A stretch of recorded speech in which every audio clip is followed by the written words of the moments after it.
balik dalam kitab kita Bahrul Madhi, kitab karangan Imam Syekh Idris Al-Marbawi yang ambil daripada Sahih At-Tirmizi, di dalam syarah bahasa Melayunya yang bernama Bahrul Madhi. Baik, kita masuk dalam 216. Bab majaa la'aliyanni minkum ulul ahlami wan nahi. Bab yang telah datang ia pada hadis Nabi SAW sabdanya, hendaklah mengiringi aku daripada sekalian kamu oleh orang-orang yang baligh dan ahli-ahli akal.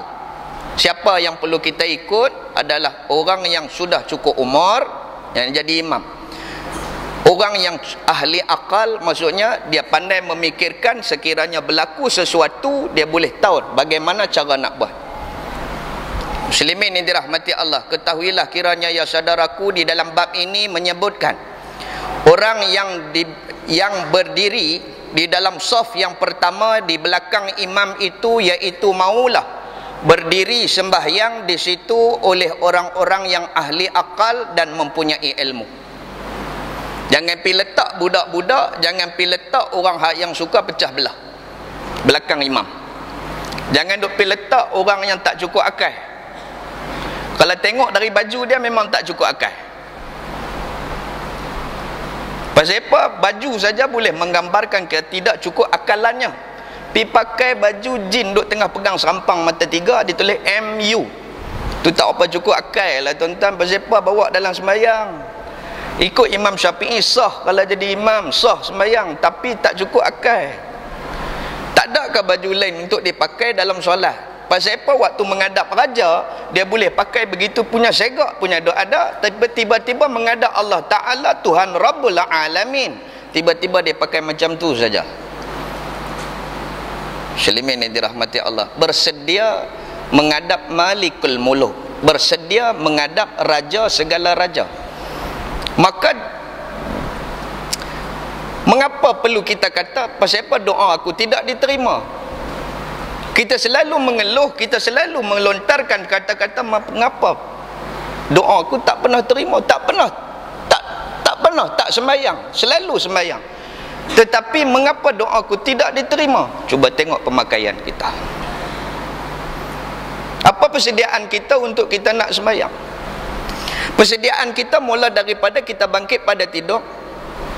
Bagaimana cara pemakaian kita? Lengkap tidak lengkap untuk menghadap Allah ketika mana zuhur? Kalau kita pakai selak pendek, bermaksud kita tak bersedia untuk menyambut panggilan Allah. Bersedialah pakai bagi elok. Muslimin yang dirahmati Allah. Baik. Terus.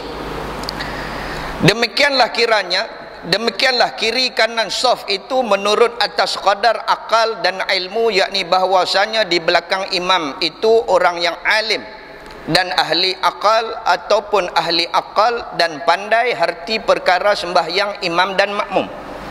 Ngaji dengan Ustaz Muhammad Abu, kalau jadi macam ni buat macam mana, kalau jadi macam ni buat macam mana. Ada orang tanya juga saya, kalaulah makmum dengan imam mereka terlupa sujud sahwi, saya balik pada pendapat Imam Syafi'i itu, saya tak balik pada pendapat ashabi Syafi'iyah. Saya balik pada Imam Syafi'i. Apa sebab kita sujud sahwi? Ini bukan nak pelaga tok-tok guru dah, nak bagi ilmu lagi. Apa sebab kita sujud sahwi? Mengikut mazhab Imam Syafi'i ada 4. Yang pertama kerana terlupa qunut. Yang kedua kerana terlupa tahiyat awal. Yang ketiga kerana terlupa membaca selawat ke atas Nabi. Yang ketiga kerana terlupa di antara rukun-rukun yang di dalam sembahyang, terlupa, lepas tu perbuat balik, maka dia kena sujud sahwi. 4 ni. Tapi kalau tak buat boleh tak? Boleh, sebab dia sunat muakkad. Perlu tak sujud sahwi? Mengikut pendapat Imam Syafi'i tak payah. Satu ketika Nabi SAW dia pernah sembahyang sampai 5 rakaat sembahyang Isyak. Maka Sayyidina Abu Bakar habis pada bagi salam, tak berani nak tegur pasal Nabi SAW kan. Kita tiba-tiba mai syekh mana tahu lilit serban sikit punya besar baca Allahu la ilah, apa tak berani kata. Sembahyang berapa puluh rakaat pun tak berani tegur. Pasal apa? Alim dia kot, kita tak tahu kan. Tetapi dalam hari ini Isyak berapa rakaat? 4. Kita dah makruf kalau sembahyang dia jadi 5 sampai 6, dia ni siapa main kok mana mazhab mana, Syiah pun tak buat benar kerja macam ni Syiah lebih pada Syiah lah dah kan. Muslimin dirahmati Allah, satu ketika Nabi SAW tersembahyang 5 rakaat isyak. Habis bagi salam, Sayyidina Abu Bakar tanya, turun hukum baru ke? Nasakh wal mansukh akan berlaku. Kalau turun hukum baru, maksudnya isyak akan menjadi asal dia isyak ni 3 rakaat saja, dipanggil atama. Lepas tu menjadi 4. Selepas 4 tu kok lah Nabi SAW sembahyang sampai 5 rakaat. Sayyidina Abu Bakar, turun hukum baru ke ya Rasulullah? Awal Nabi tanya 5 rakaat. Terus Nabi Allahu Akbar, sujud sahwi. Ketika dah bercakap dah, sujud sahwi 2 kali sujud sahwi tadi. Assalamualaikum warahmatullahi, Assalamualaikum warahmatullahi. Semua sahabat pakat buat. Berlaku. Muslimin muslimat yang dirahmati Allah. Boleh tak sujud sahwi buat di luar daripada selepas memberi salam? Boleh. Nanti kita masuk. Tak apa, biar dia jadi tanda tanya besar punya duk ada atas kepala, lepas tu dia rajin main sikit.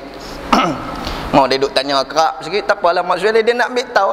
Biar pi pakai pai macam tu. Dah. Semua jawapan nak kena ada tak juga. Biar dia jadi tanda tanya, saat lagi dia tunggu depan kereta ke apa, biar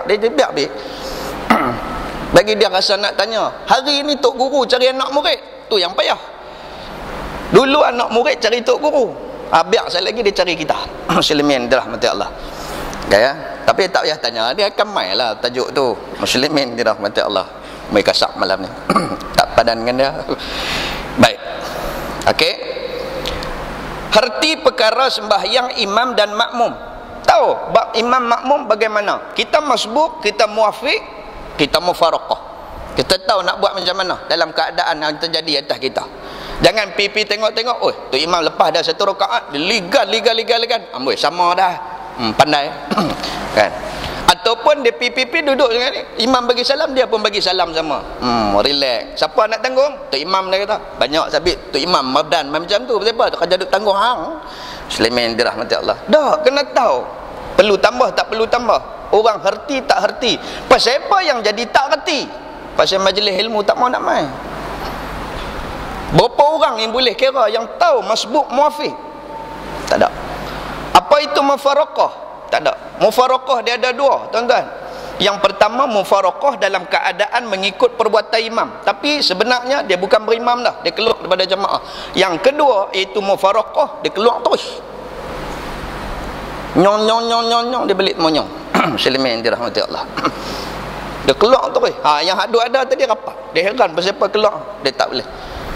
Mungkin kerana mufaraqah dia tak tahan kentut, terkencing, ataupun dia tak suka dengan imam tu, dengan mungkin bacaan Fatihahnya, mungkin perbuatannya tak cukup seperti mana yang dia nak. Boleh. Kalau tuan-tuan alim buat. Muslimin kerap keluar. Pergi masjid nu keluar, masjid ni keluar, buat masjid lain lah tuan-tuan. Muslimin dirahmati Allah. Habis semua dia tak betul ke dia semua dia betul. Baik. Kita tengok pula. Atau di belakang itu ahli warak, orang yang warak. Di belakang imam adalah orang yang warak. Siapakah orang yang warak? Tempat yang paling aula kita angkat adalah orang yang warak. Warak ini apabila dia mengaji ilmu, dia tahu hukum hakam, batasan-batasan halal dan haram. Apabila dia tahu di antara halal dan haram, mai satu cubaan atas dia, dia tak tahu antara halal wal haram, subhah, maka subhah pun dia tinggal. Itu warak. Alah, boleh, tak apa. Cadbury. Boleh. Dah, saya sampai keluar pun subhah lagi tuan-tuan. Dan subhah. Tapi kalau dah yakin, tak apa. Tapi kalau duk subhah lagi, maka tinggalkan. Itu warak. Tapi kalau ada ilmu yang kata tak apa, betul, boleh. Okey. Yang hak kata boleh, makan dulu, saya nak tengok. Muslimin dirahmatillah. Contoh, okey, saya yakin. Dia kata atas dasar ilmu. Warak itu bukan warak main-main lilit serban tu, dia punya ada pakai ni. Ni warak. Warak macam mana sambil duduk naik motor isap rokok ni serban punya ada warak apa pula dah. Kan? Muslimin muslimat yang dirahmati Allah. Warak ialah dia meninggalkan bukan yang haram, malah dia meninggalkan benda yang subhah sekalipun dia tinggal. Itu warak. Dia ragu-ragu dalam bab tu, dia tinggal. Itu warak. Orang warak ni maksudnya di mana kedudukannya, dia kena duduk belakang imam. Muslimin yang dirahmati Allah. Kemudian pula sebelah kanan dan sebelah kiri orang ahli akal. Betul dengan imam tadi, orang warak.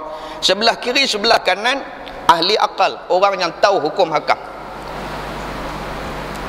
Kena cari hadut kiri kanan geng ketum. Bagi salam. Cukup akut.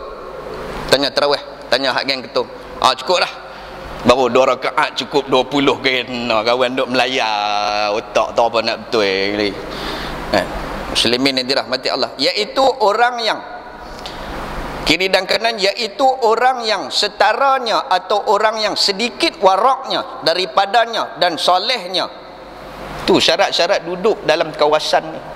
Hari ni tuan-tuan, minta maaf saya sebut, belakang imam, kalau majlis-majlis besar selalu duduk belakang imam ni siapa majlis besar? Hak yang hampak sejadah kuning bagus punya duk ada. Kadang-kadang hampak sejadah, beda dia seorang dia. Lepas tu ada ruang pula, orang lain pula. Macam mana soft kan? Celaru. Muslimin muslimat itu rahmat. Tak pasal benda ni kena sebut. Kan? Berlaku dalam masjid dan sebagainya. Patutnya bagi orang yang layak duduk belakang.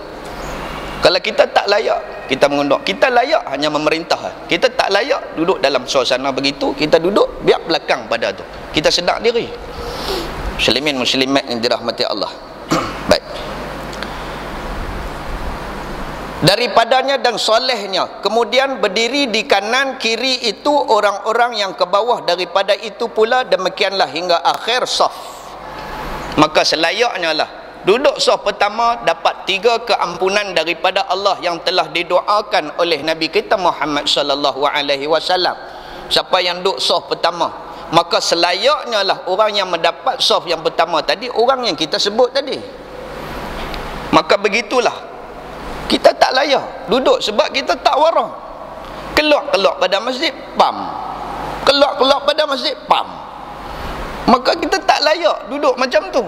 Tapi sampai lah, cuba tengok hari Jumaat kosong ya, masa semua rasa tak layak lah tu.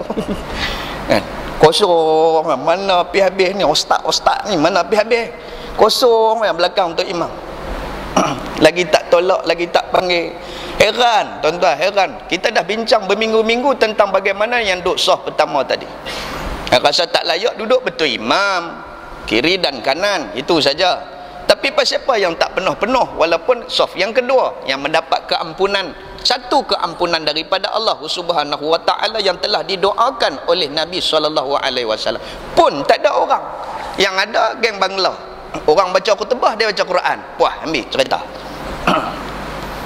Sebab apa? Depa faham kata masuk saf itu dapat. Hak kita mana pi? Ya, itu yang berlaku. Muslimin yang dirahmati Allah.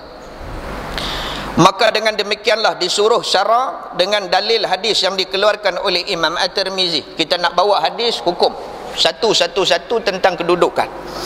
Hadis yang berbunyi an Abdullah anin Nabi sallallahu alaihi wasallam qala layaliyanni minkum ulul ahlam wan nuha.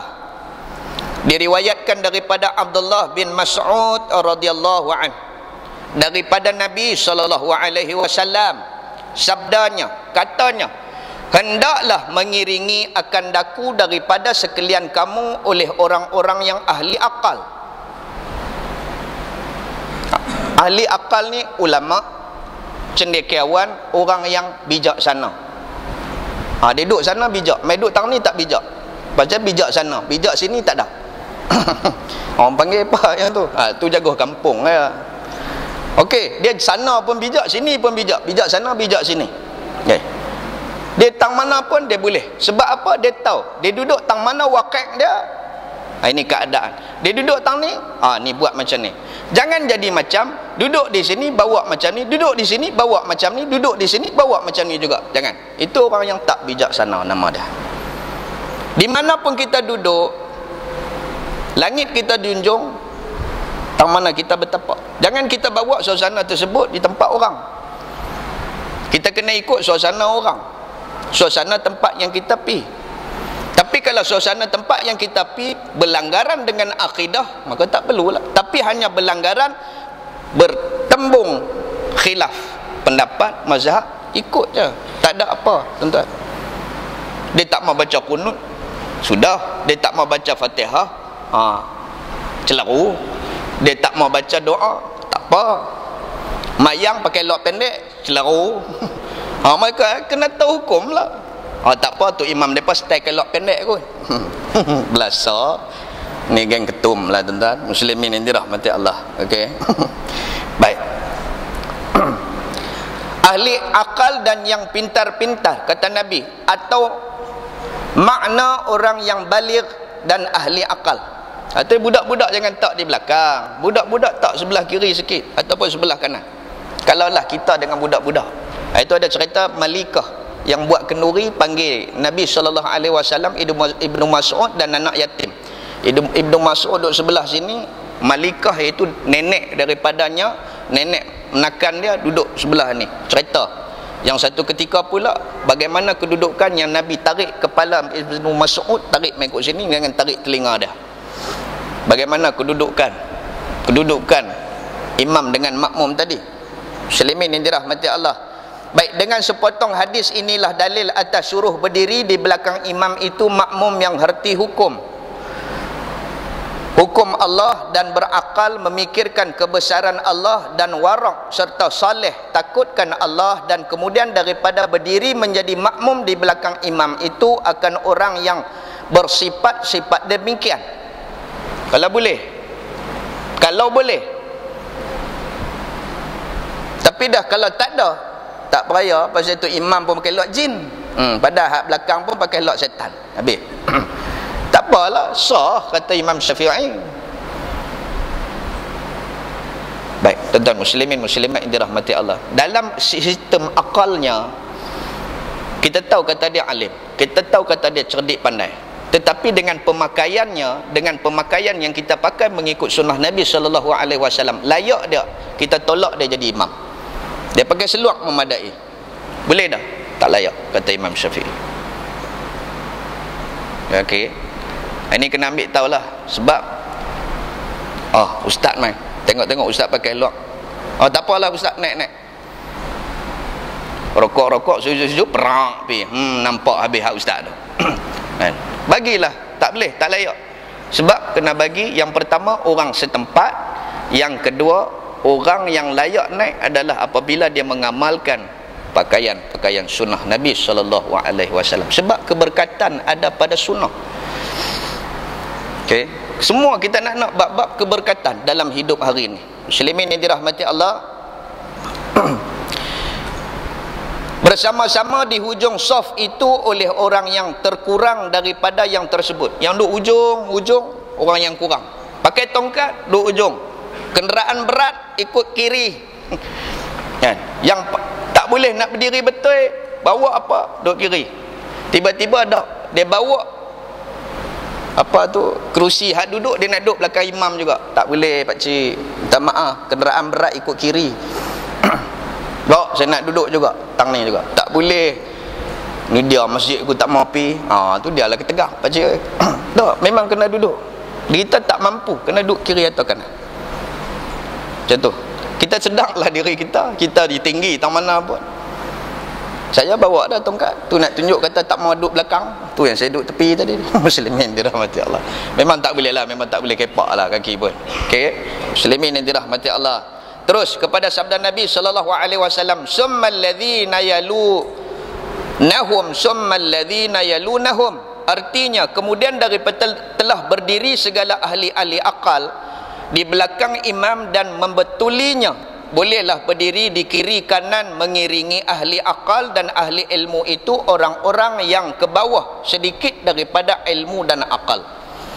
Di situ kita boleh tengok dalam kedudukan yang Nabi susun pada zaman Nabi SAW, ketika Nabi menjadi imam, di belakangnya adalah Abu Bakar As-Siddiq, di kirinya siapa, di kanannya siapa. Maka disitulah diambilkan oleh ijtima' ulama, sahabat-sahabat Nabi memilih khilafiyah.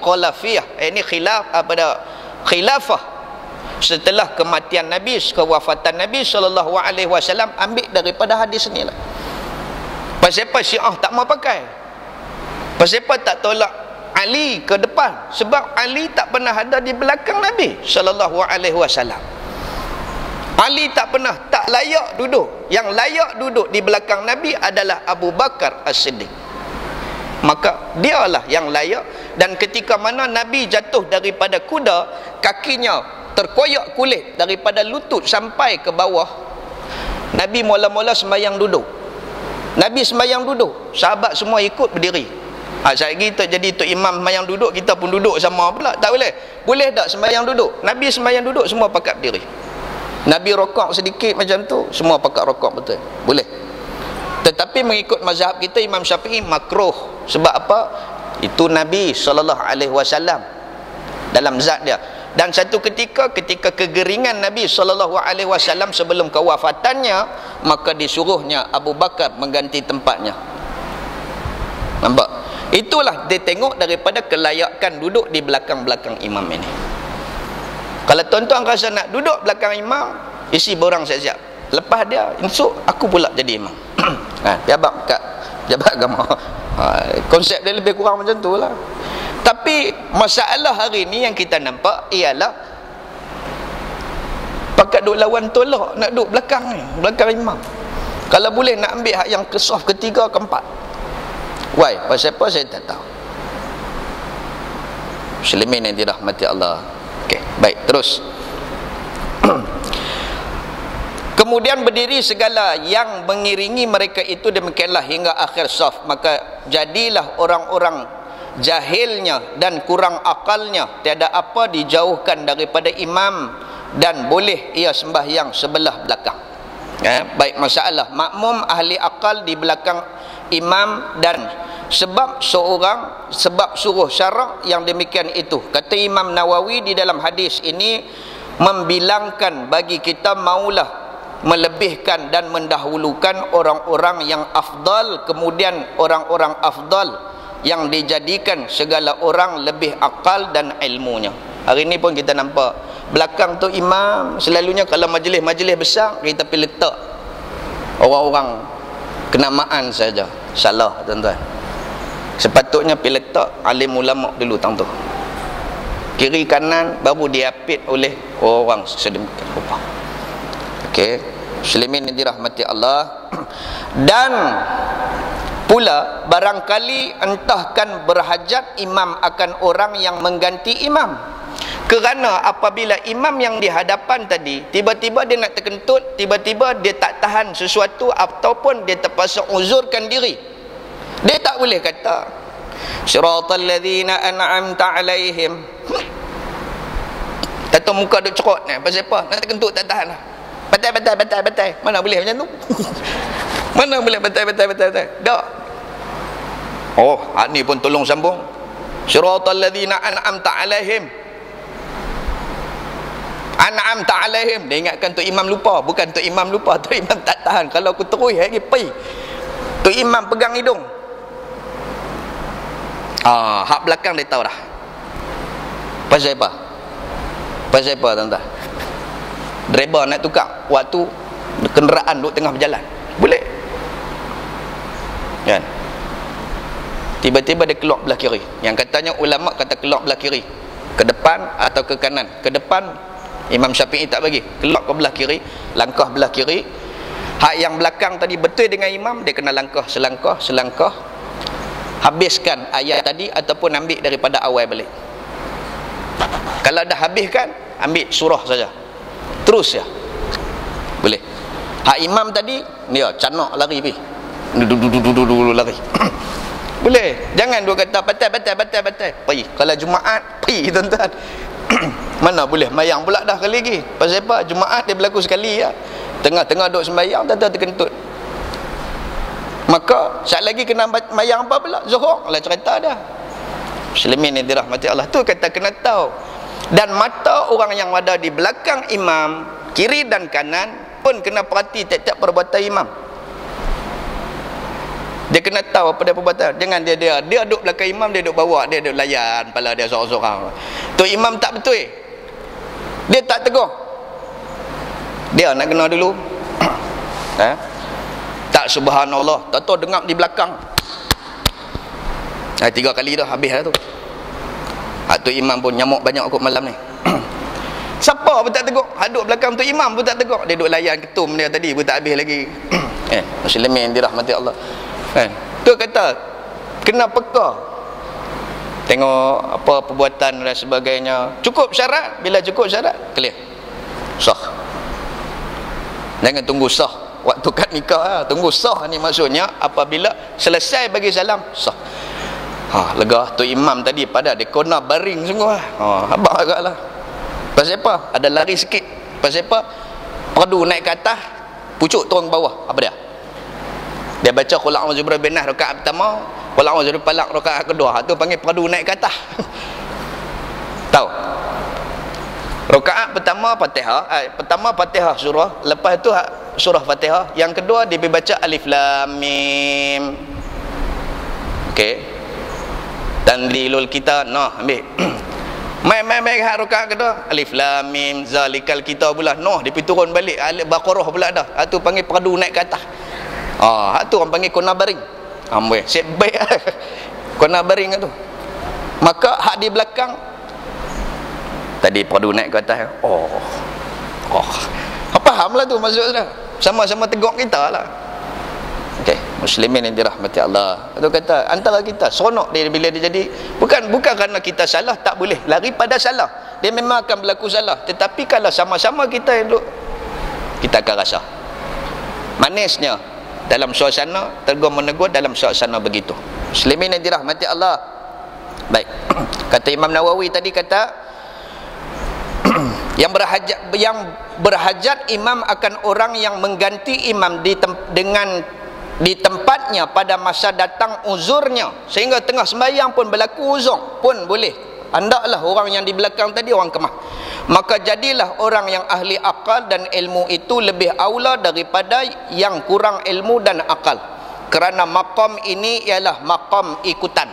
Dia panggil maqam ikutan. Pasal apa? Tengok tu imam batal, batal. Tak. Mana boleh batal lagi? Boleh lagi terus. Maka tak dapat tidak orang yang diikut itu ialah orang yang lebih ilmu dan akal. Tak batal. Saidina Umar jatuh kena tikam, terkeluar perut dah. Jatuh. Saidina Osman terus langkah ke depan, sambung balik bacaan saja sampai habis dengan baca bacaan yang cepat mengikut rukun yang tertib dan sebagainya. Habis bagi salam, sebelah kanan saja terus rangkul sahabatnya Saidina Umar yang dalam keadaan nazak, terkeluar habis tali perut. Nampak? Itu perbuatan yang sahabat tunjuk dekat kita. Bagaimana berlaku ketika mana imam berlaku sesuatu, bukan terus batal macam tu saja. Muslimin yang dirahmati Allah. Kata Imam Nawawi lagi, dan kenyataan aula yang lebih patut orang-orang ahli ilmu dan ahli akal itu di belakang imam, kerana mereka itulah yang lekas memintas akal menjagakan imam atas apa-apa yang dilupakannya. Apa yang imam lupa, mau dia ingat. Imam hafiz apa 30 juzuk, hak belakang Allahu ahad. Tu tak peraya. Maka imam tadi nak bawa cara ikutnya. Kalau imam depan hafiz, dia kena ada seorang hafiz juga di belakang. Tu tarawih kena buat macam tu tuan-tuan. Kalau tak ada juga buka Quran. Sebab apa?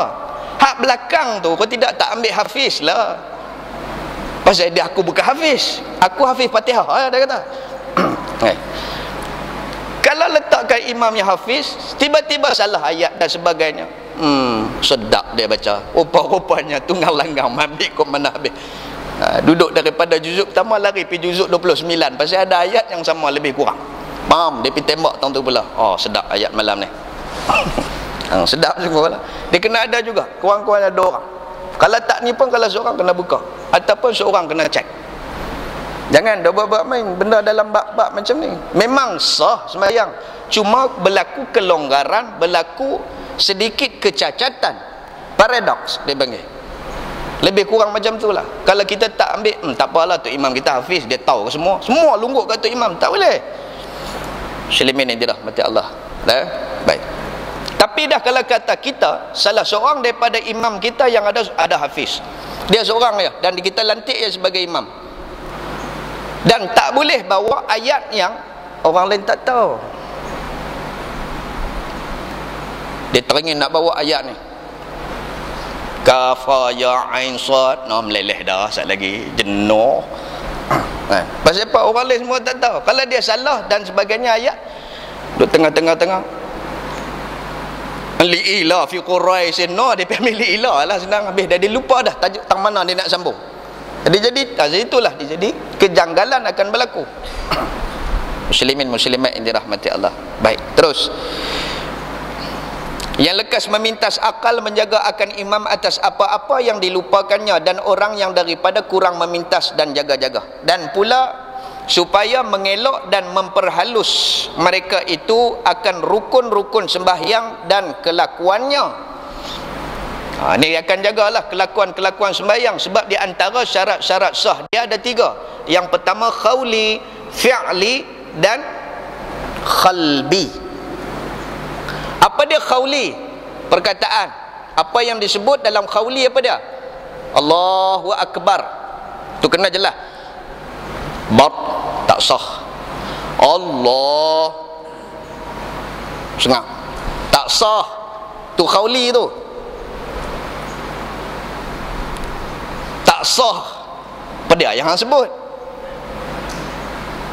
Okey, Allahu Akbar. Tu terang nak masuk dia disil. Masuk Allahu Akbar.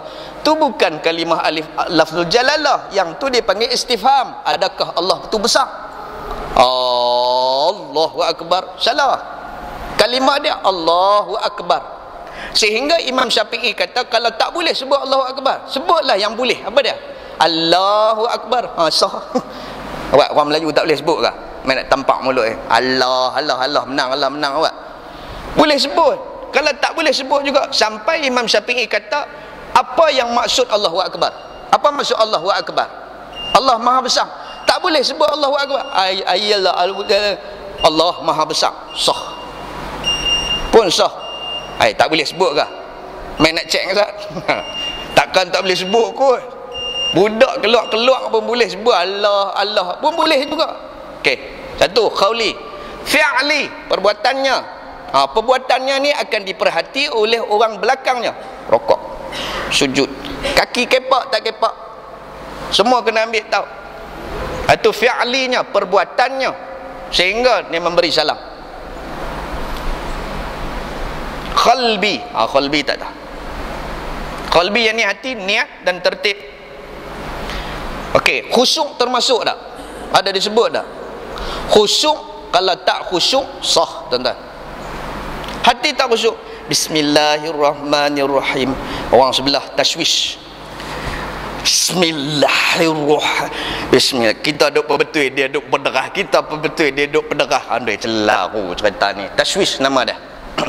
Okey, kalau kita tak khusyuk dalam sembahyang, sah sembahyang.